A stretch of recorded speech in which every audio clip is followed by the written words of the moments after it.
Chapter 1: Perfect Love, Imperfect Relationships. Again and again it defeats me, this reliance on others for bliss. From a poem by the author. If the pure essence of love is like the sun in a cloudless sky, this clear and luminous light shines through relationships most brightly in beginnings and endings. When your baby is first born, you feel so graced by the arrival of such an adorable being that you respond to it totally, without reserve, demand, or judgment. Or when you first fall in love, you are so surprised and delighted by the sheer beauty of this person's presence that it blows your heart wide open. For a while, the bright sunlight of all embracing love pours through full strength, and you may melt into a bliss. Similarly, when a friend or loved one is dying, all your quibbles with that person fall away. You simply appreciate the other just for who he or she is, just for having been there with you in this world for a little while. Pure unconditional love shines through when people put themselves, their own demands and agendas aside and completely open to one another. Absolute love is not something that we have to or that we even can concoct or fabricate. It is what comes through us naturally when we fully open up to another person, to ourselves, or to life. In relation to another, it manifests as selfless caring. In relation to ourselves, it shows up as inner confidence and self acceptance that warms us from within. And in relation to life, it manifests as a sense of well being, appreciation, and joy de vivre. Absolute love. When we experience this kind of openness and warmth coming from another, it provides essential nourishment. It helps us to experience our own warmth and openness, allowing us to recognize the beauty and goodness at the core of our nature. The light of unconditional love awakens the dormant seed potentials of the soul, helping them ripen, blossom, and bear fruit, allowing us to bring forth the unique gifts that are ours to offer in this life. Receiving pure love, caring, and recognition from another confers a great blessing. It affirms us in being who we are, allowing us to say yes to ourselves. When two people see and appreciate each other as they are, they share a moment of I thou recognition, as Martin Buber would call it. Buber sees this as providing a certain kind of essential confirmation. It helps us know and feel that we are. What feels most affirming is not just to feel loved, but to feel loved as we are. As we are means in our very being. Absolute love is the love of being. Deeper than all our personality traits, pain, or confusion, our being is the dynamic open presence that we essentially are. It is what we experience when we feel settled, grounded, and connected with ourselves. When rooted in this basic ground of presence, love flows freely through us and we can more readily open up to others. When two people meet in this quality of open presence, they share a perfect moment of absolute love. However, and this is an essential point, the human personality is not the source of absolute love. Rather, its light shines through us from what lies altogether beyond us, the ultimate source of all. We are the channels through which this radiance flows. Yet, in flowing through us, it also finds a home within us, taking up residence as our heart essence. We have a natural affinity for this perfect food that is also our deepest essence, our life's blood. That is why every baby instinctively reaches out for it from the moment of birth. We cannot help wanting our own nature. When the value and beauty of our existence is recognized, this allows us to relax, let down, and settle into ourselves. In relaxing, we open, and this opening makes us transparent to the life flowing through us like a fresh breeze that enters a room as soon as the windows are raised. This brings a sense of well being as well as genuine power, which D.H. Lawrence defines as life rushing into us. Martin Buber sees the moment of I thou connection as the shedding of an old protective sheath, like a butterfly's emergence from its chrysalis. In tasting pure, unconditional love, we experience that it's good to be ourselves, good to be alive, and this makes us want to spread our wings and soar. This influx of aliveness coursing through us feels blissful. In this way, experiencing unconditional love allows us to rest in ourselves and the blissful flow of our aliveness. As Brother David Steindler Rast describes this deep connectedness, we simply know for a moment that all belongs to us because we belong to all. This is one of the great gifts of human love. This entry it provides into something even greater than human relatedness. In helping us connect with the radiant aliveness within us, it reveals our essential beauty and power, where we are one with life itself because we are fully transparent to life. When life belongs to you and you belong to life, this sets you free from hunger and fear. You experience the essential dignity and nobility of your existence, which does not depend on anyone's approval or validation. In this deep sense of union with life, you realize you are not wounded, have never been wounded, and cannot be wounded. This is the bottom line of human existence. Absolute love helps us connect with who we really are. This is why it is indispensable. Relative love. Yet, even though the human heart is a channel through which great love streams into this world, this heart channel is usually clogged with debris, fearful, defensive patterns that have developed out of not knowing we are truly loved. As a result, love's natural openness, which we can taste in brief, blissful moments of pure connection with another person, rarely permeates our relationships completely. Indeed, the more two people open to each other, the more this wide openness also brings to the surface all the obstacles to it, their deepest, darkest wounds, their desperation and mistrust, and their rawest emotional trigger points. Just as the sun's warmth causes clouds to arise by prompting the earth to release its moisture, so love's pure openness activates the thick clouds of our emotional wounding, the tight places where we are shut down, where we live in fear and resist love. This is good. There is good reason why this happens because we can become a clear channel through which love can freely flow. The ways we are wounded must come to the surface and be exposed. Love as a healing power can operate only on what presents itself to be healed. As long as our wounding remains hidden, it can only fester. This then is relative love, the sunlight of absolute love as it becomes filtered through the clouds of our conditioned personality and its defensive patterns. Fearfulness, distrust, reactivity, dishonesty, aggression, and distorted perception. Like a partly cloudy sky, relative love is incomplete, inconstant, and imperfect. It is a continual play of light and shadow. The full radiance of absolute love can only sparkle through in fleeting moments. If you observe yourself closely in relationships, you will see that you continually move back and forth between being closed and open, clear skies and dark clouds. When another person is responsive, listens well, or says something pleasing, something in you naturally starts to open. But when the other is not responsive, can't hear you, or says something threatening, you may quickly tense up and start to contract. Our ability to feel a wholehearted yes toward another person fluctuates with the changing circumstance of each moment. It depends on how much each of us is capable of giving and receiving. The chemistry between us, our limitations and conditioned patterns, how far along we are in our personal development, how much awareness and flexibility we each have, how well we communicate, the situation we find ourselves in, and even how well we have each slept the night before. Relative means dependent on time and circumstance. Ordinary human love is always relative, never consistently absolute. Like the weather, relative love is in continual dynamic flux. It is forever rising and subsiding, waxing and waning, changing shape and intensity. So far, all of this may seem totally obvious. Yet, here's the rub. We imagine that others, surely someone out there, should be a source of perfect love by consistently loving us in just the right way. Since our first experiences of love usually happen in relation to other people, we naturally come to regard relationship as its main source. Then, when relationships fail to deliver the ideal love we dream of, we imagine something has gone seriously wrong. And this disappointed hope keeps reactivating the wound of the heart and generating grievance against others. This is why the first step in healing the wound and freeing ourselves from grievance is to appreciate the important difference between absolute and relative love. At the deepest level of our being, the divinity within that we share with all beings, there is no separation between me and you. Any moment it is possible to experience the warmth and openness of a heart connection with any living creature, a lover, a child, a friend, a stranger passing on the street, or even a dog. When we appreciate the beauty of another's being, the heart channel opens and a spark of absolute love passes through us. In this moment of connection, we no longer feel so separate or isolated. We delight in sharing the one lovely, tender presence that dwells in the heart of all. Yet, at the same time, on the relative plane, we always remain separate and different.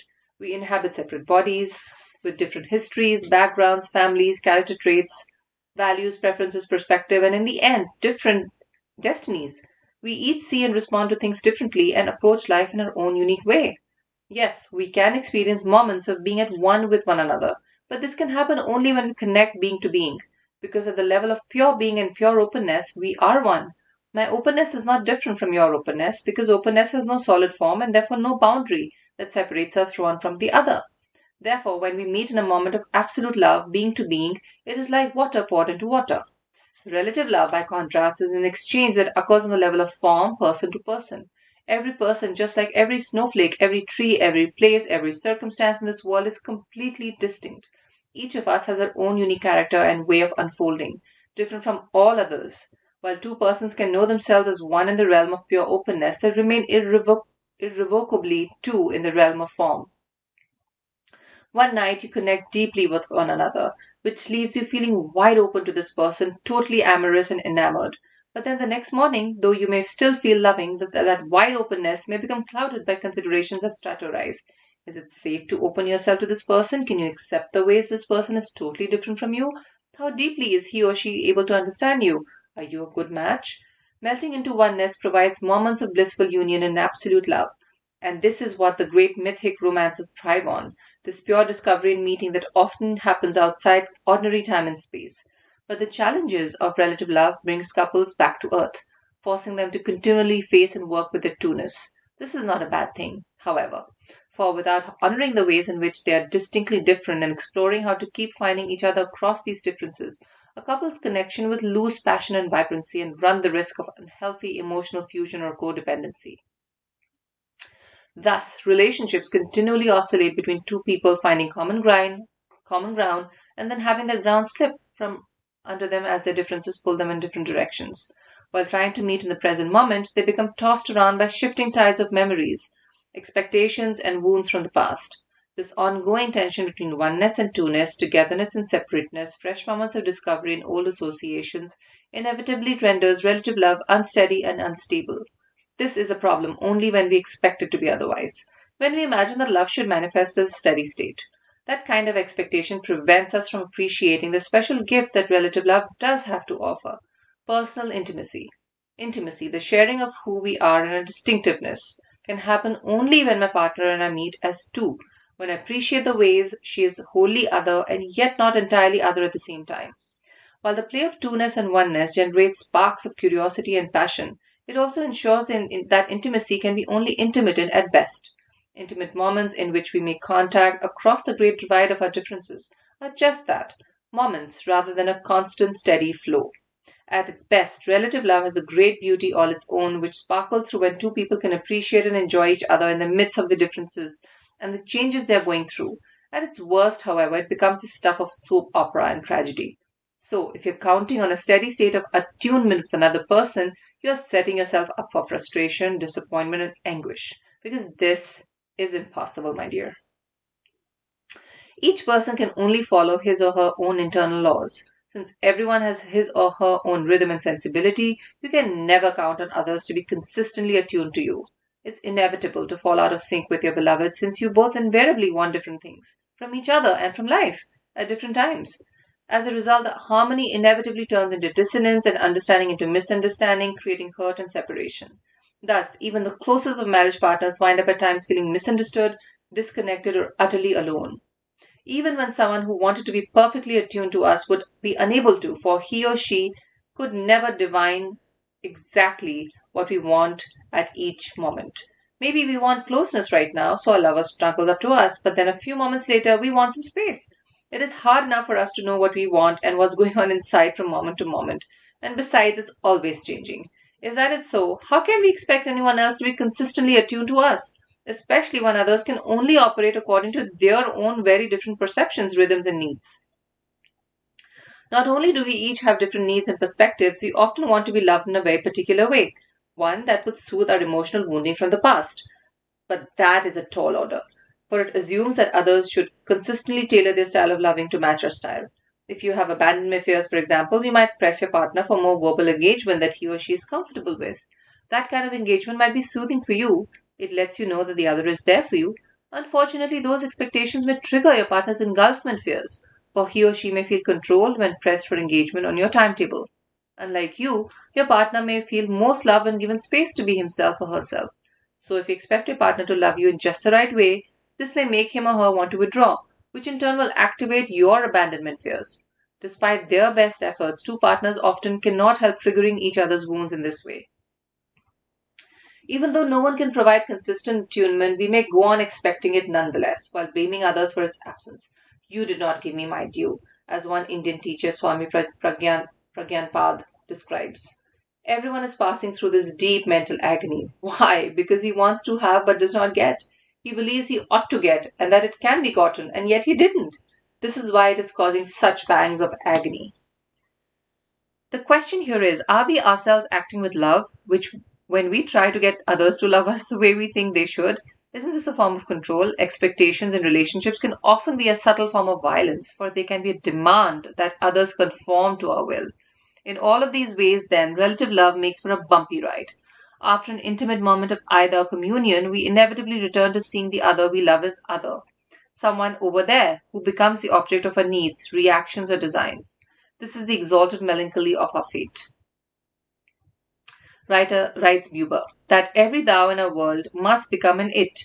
Genuine contemplation never lasts long, and love cannot persist in a pure state. Every thou in the world is doomed to become a thing or enter into thinghood again and again. Even though pure love may be a heart essence, its expression is continually subject to past conditioning and present conditions. Though a mother may love her child unconditionally, if she suddenly becomes upset by something he just did, or if she is having a bad day, she may treat him unkindly. We cannot avoid this fate, this fall into separateness, where we make ourselves and everything we love into an object of our hopes and fears. Thus, relationships continually stray from the joy of either communion into the turbulence of like and dislike, agreement and disagreement, closeness and distance. Your husband might be kind and patient today, but tomorrow all of a sudden all of his hidden rage may come spilling out. One moment pure love sparkles through your beloved's eyes, while the next moment you say the wrong thing and she is glaring at you. Pure love operates on the absolute plane, while like and dislike operate on a different level, on the relative personal plane. Understanding that we live on both of these levels help to relieve the confusion of feeling I love you, but right now I can't stand you. We cannot help liking those aspects of other people that accord with our tastes and preferences while disliking things in them that rub us the wrong way. Only at an advanced level of spiritual development can human beings ever become free from the push and pull of like and dislike. This means that relative love inevitably contains a certain amount of ambivalence or mixed feelings. Thus, husband and wife, parent and child, friend and friend can never maintain a steady state of harmony or communion. It is the very nature of things that every movement of coming together is followed by moving apart. This is not a design flaw or fault of love, of human beings, or of the universe. It doesn't mean you're bad or others are bad or life's unfair or anything like that. The pulse of life forever moves in cycles of up and down, back and forth, expansion and contraction, synergy and entropy. Energy moves in waves. Waves, by definition, have peaks and troughs. You cannot have a peak unless it is preceded by a trough. Coming through can only happen when it preceded by separation, and understanding when it preceded by the lack of understanding. Indeed, if a relationship did not rise and fall like this, it would become stagnation and bondage rather than a dynamic dance. Relative human love is imperfect and impermanent, just like everything else on this earth. And human experience is always raw, unfinished, messy. Nothing lasts, nothing stays the same. There is no final fulfillment that maintains itself once and for all. Everything is subject to revision. When the delightful high points of new love are followed by low points of conflict and suffering, however, we often regard this as a disaster that shouldn't be happening. But if we can recognize these lows as the unavoidable tropes of relationships, unavoidable tropes of relative love's wave, then misunderstanding and separation can more readily become a springboard for new understanding and connection. If we look honestly at our lives, most likely we will see that no one has ever been there for us in a totally reliable, continuous way. Though we might like to imagine that somebody somewhere, maybe movie stars or spiritual people, have an ideal relationship, this is mostly the stuff of fantasy. Looking more closely, we can see that everyone has his or her own fears, blind spots, hidden agendas, insecurities, aggressive and manipulative tendencies, and emotional trigger points, which block the channels through which great love can freely flow. Much as we might want to love with a pure heart, our limitations inevitably cause our love to fluctuate and waver. Yet, our yearning for perfect love and perfect union does have its place and its own beauty, arising out of an intuitive knowing of the perfection that lies within the heart. It points towards something beyond what ordinary mortals can usually provide. We yearn to heal our separation from life, from God, from our own heart. We understood correctly. This longing can inspire us to reach beyond ourselves, give ourselves wholeheartedly, or turn toward the life of the Spirit. It is a key, as we shall see, that opens the doorway through which absolute love can fully enter into us. We invariably fall into trouble, however, when we transfer this longing onto another person. That is why it's important to distinguish between absolute and relative love so we don't go around seeking perfect love from imperfect situations. Although intimate connections can provide dazzling flashes of absolute oneness, one simply cannot count on them for that. The only reliable source of perfect love is that which is perfect, the open, awake heart at the core of our being. This alone allows us to know perfect union where all belongs to us because we belong to all. Expecting this from relationships only sets us up to feel betrayed, disheartened, or aggrieved.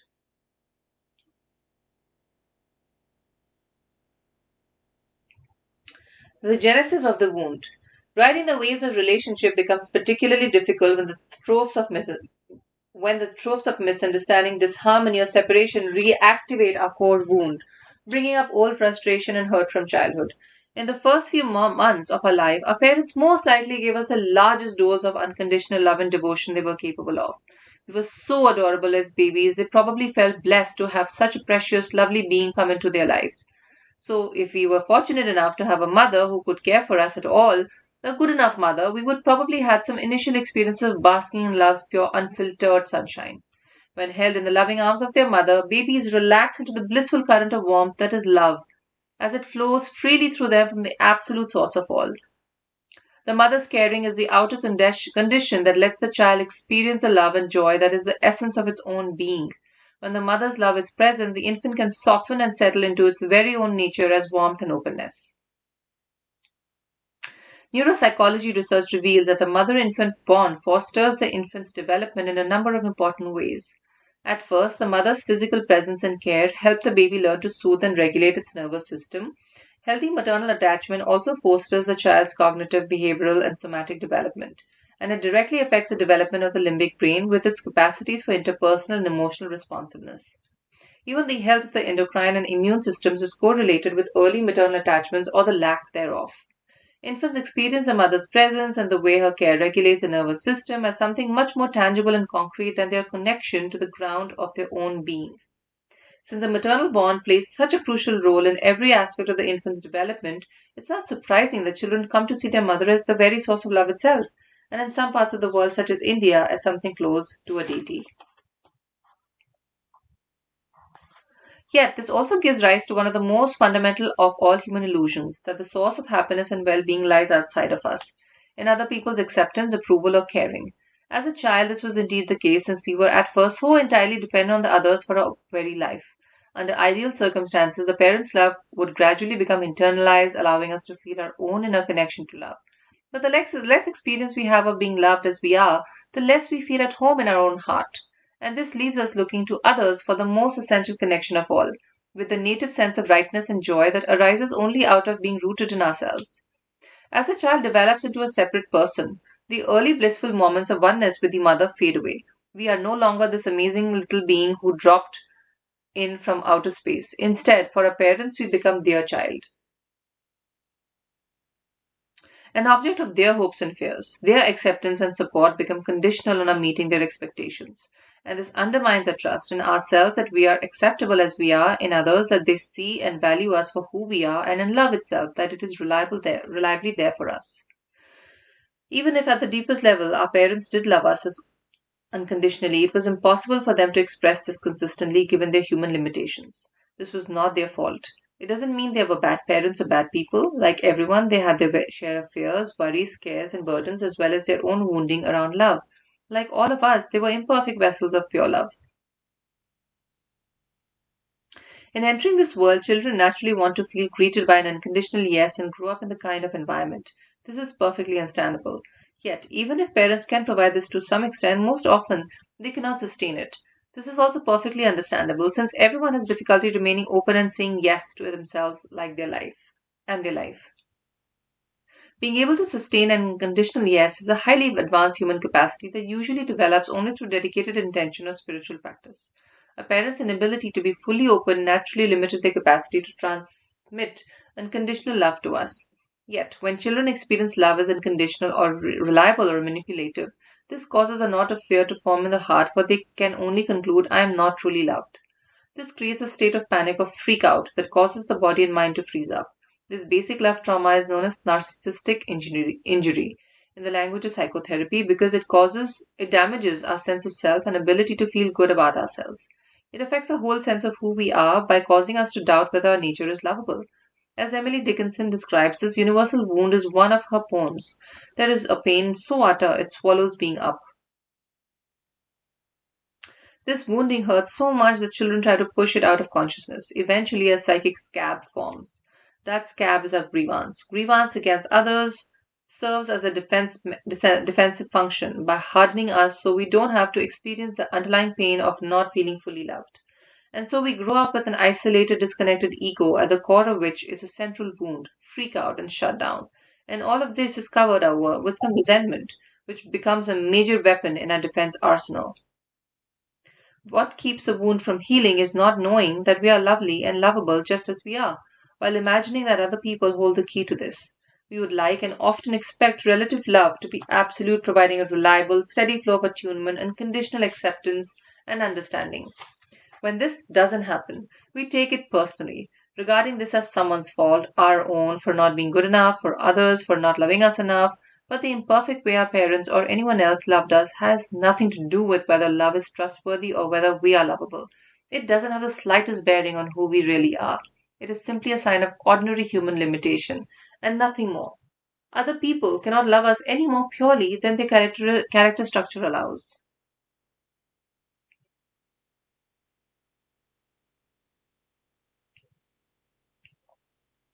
Searching for the source of love. Fortunately, the storminess of our relationships in no way diminishes or undermines the unwavering presence of great absolute love, which is ever present in the background. Even when the sky is filled with thick dark clouds, the sun never stops shining. This isn't how it usually appears, of course.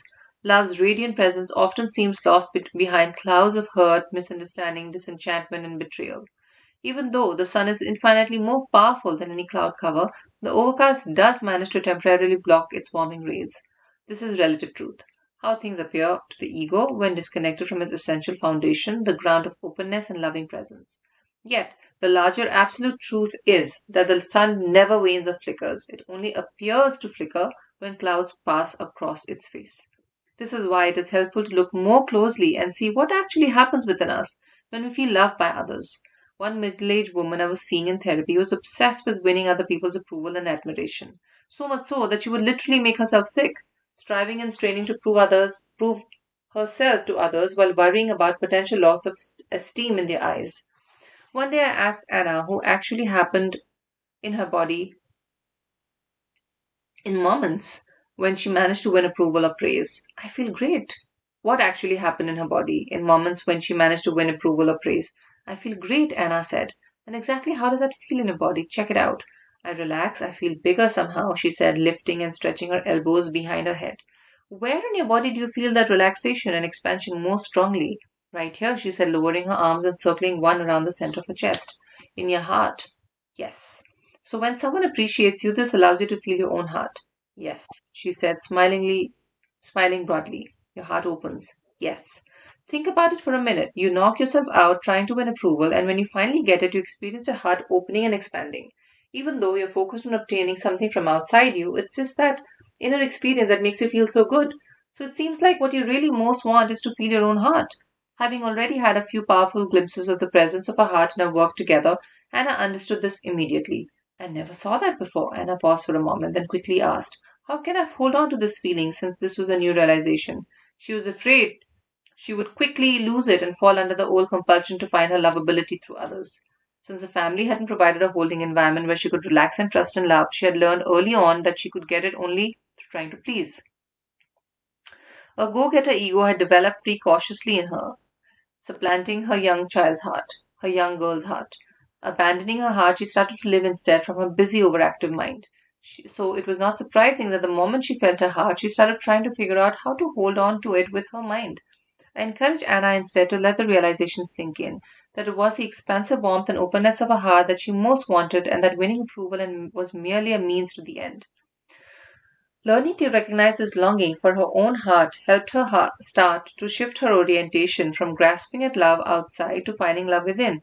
In the same way, you might take a moment and notice how feeling loved allows you to connect with something rich and powerful in yourself. When someone shows you love, it's not that this person is handing something over to you.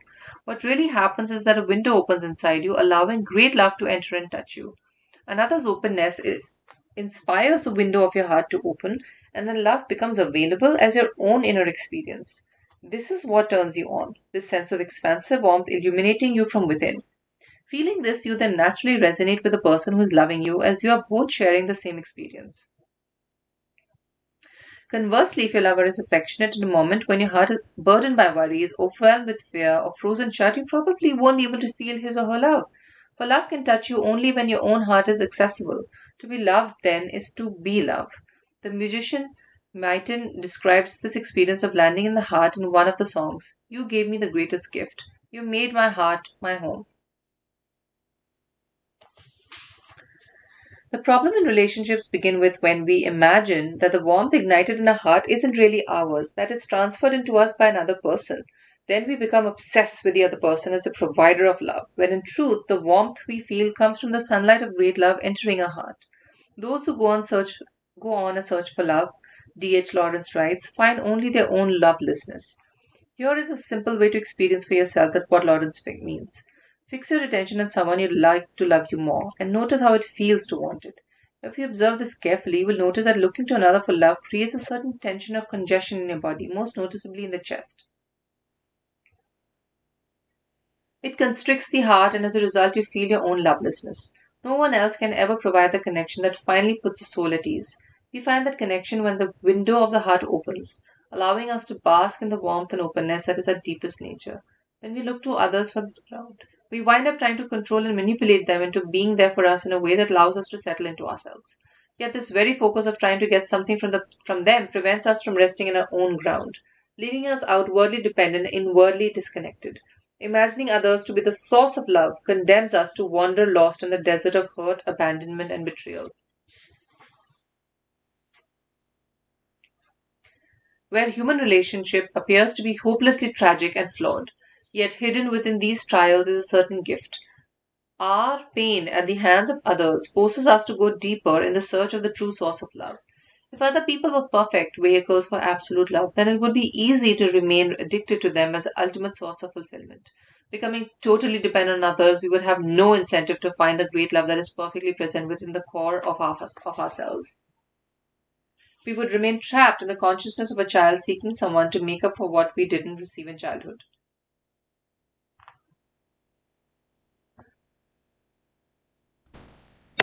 As long as we fixate on what our parents didn't give us, the ways our friends don't consistently show up for us, or the ways our lover doesn't understand us, we will never become rooted in ourselves and heal the wound of the heart. To grow beyond the dependency of a child requires sinking our own taproot into the wellspring of great love. This is the only way to know for certain that we are loved unconditionally. In emphasizing the importance of not looking to others for perfect love, I'm not suggesting that you turn away from relationships or belittle their importance. On the contrary, learning to sink your taproot into the source of love allows you to connect with others in a more powerful way. Straight up, confidently rooted in your own ground rather than leaning over, always trying to get something from out there. The less you demand total fulfillment from relationships, the more you can appreciate them for the beautiful tapestries they are, in which absolute and relative, perfect and imperfect, infinite and finite are marvelously interwoven. You can stop fighting the shifting tides of relative love and learn to ride them instead.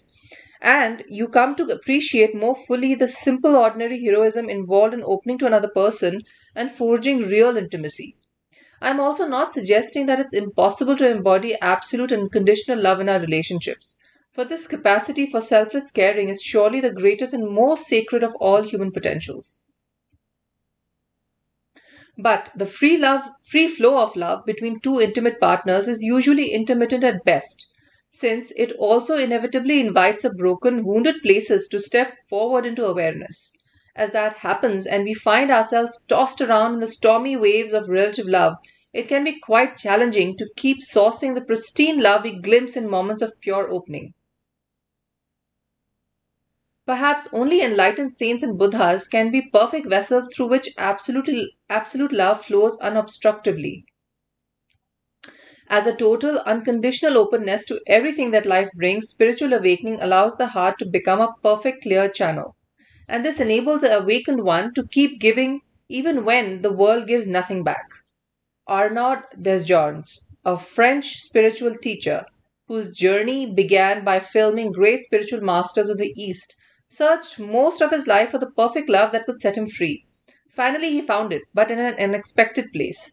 Not where he sought it originally, in the arms of young women, but at the feet of old men, the sages in whose company he sat, loving our humanness. Yet, though perhaps only saints and Buddhas embody absolute love completely, nonetheless, every moment of working with the challenges of relative human love brings a hint of this divine possibility into our life. As the child of heaven and earth, you are a mix of infinite openness and finite limitation. This means that you are both wonderful and difficult at the same time. You are flawed, you are stuck in old patterns, you become carried away with yourself. Indeed, you are quite impossible in many ways. And still, you are beautiful beyond measure. For the core of what you are is fashioned out of love, that potent blend of openness, warmth, and clear, transparent presence. Boundless love always manages somehow to sparkle through your limited form.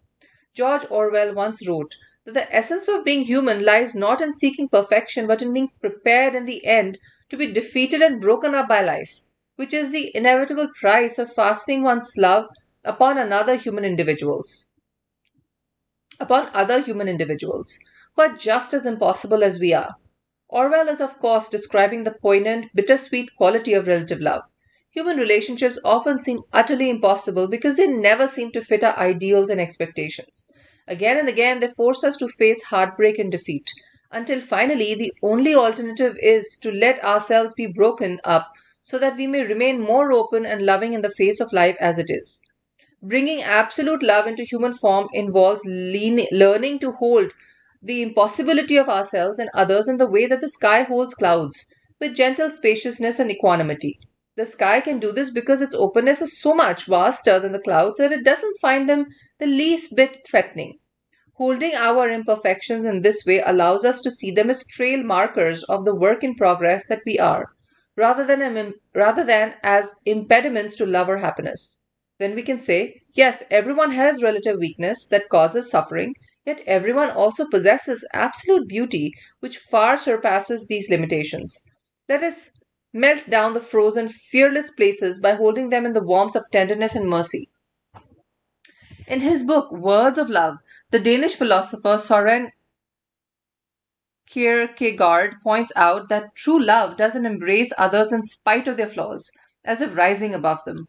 Rather, it finds the other lovable in spite of and together with his weaknesses and errors and imperfections. Because of your beloved's weaknesses, you shall not remove yourself from him or make your relationship more remote. On the contrary, the two of you shall hold together with greater solidarity and inwardness in order to remove the weakness. The same holds true for loving yourself. When you recognize that the absolute beauty within you cannot be tarnished by your flaws, then this beauty you are can begin to care for the beast you sometimes seem to be. Beauty's touch begins to soften the beast's gnarly defenses. Then you begin to discover that the beast and the beauty go hand in hand. The beast is in fact nothing other than your wounded beauty. It is the beauty that has lost faith in itself because it has never been fully recognized. Not trusting that you are loved or lovable has given rise to all the most beastly emotional reactions: anger, arrogance, hatred, jealousy, meanness, depression, insecurity, greedy attachment, fear of loss, and abandonment. While the beast has a certain limited power to say no and shut down in self defense, it is cut off from a much greater power: the capacity to say yes. Just as a dancer's grace lies in yielding, bending, and flowing with every pulse of the music, this is also how our beauty reveals itself in our capacity to open to reality and ride on life's swiftly changing currents. The wounded beast is only the shutting down of that marvelous capacity for grace and fluidity. The first step in freeing the beast from its burden is to acknowledge the hardening around our heart. Then, peering behind this barrier, we may encounter the wounded, cut off place in ourselves where the mood of unlove resides. If we can meet this place gently without judgment or rejection, and chapters 3 and 4 will concretely demonstrate how to do so. We will uncover the great tenderness that resides at the very core of our humanness.